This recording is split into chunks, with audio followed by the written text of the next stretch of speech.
pick some ripe fruits.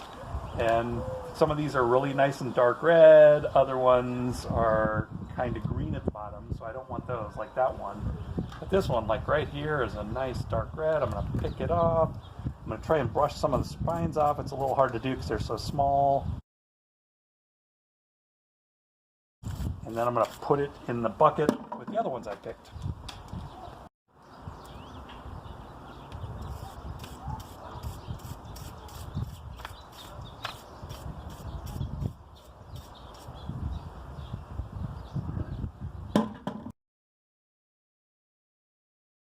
So right now I'm going to cut these in half. It's part of the procedure that was described by Francis, one of the Thanatham elders, in his book From E. Thoi's Garden.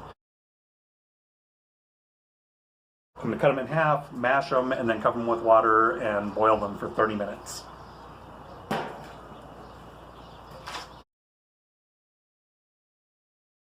So now what I'm going to do is I'm going to mash the prickly pear using a potato masher.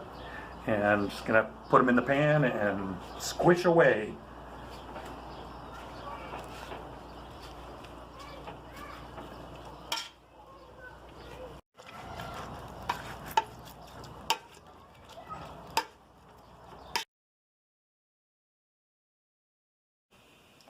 Okay, so now I'm going to pour just a little bit of water on the fruit so we can boil it. So I don't want it to completely cover it, I just want to have water so you can see there's water on the fruit. And so I'm going to stop right there. Alright, so I just spent the last half an hour boiling the prickly pear that I put into this pan just to try to reduce the juice a bit. Then I poured it into this other pan that has a pillowcase in it. And now we're going to squeeze out the juice so we can keep all the pulp inside of the pillowcase. And that also keeps all the spines and everything in there as well. And that'll leave us just the prickly pear juice that we're going to then heat up for another 30 minutes to reduce down to a syrup.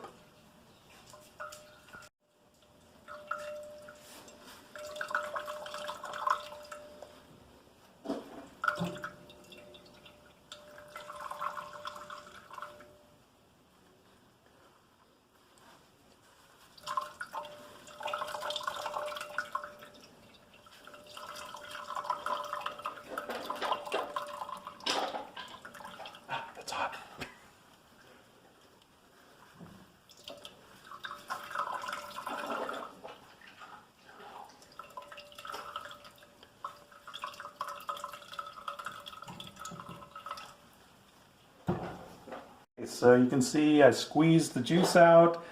Now it's nice and spine free, nice clear juice, but it's a little thin to use for syrup, so that's why we're going to go ahead and put it over heat again and heat it up to make it into syrup.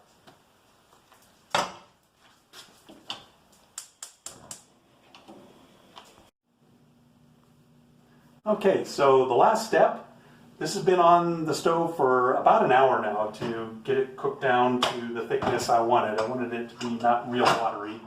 So now I'm going to pour it into this gravy bowl here through some cheesecloth to make sure we don't have any last things in there.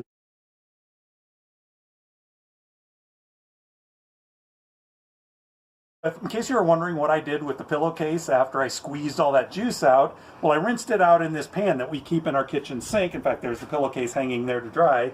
And so you can see we've got some nice prickly pear water, which I'm going to feed to our figs. I actually gave some of it to the prickly pear cactus too, which is kind of like cannibalism, I think. But I'm going to pour a little bit of this onto our fig tree just to give it some nice nutrition, a little bit of sugar there, and see what that does for it.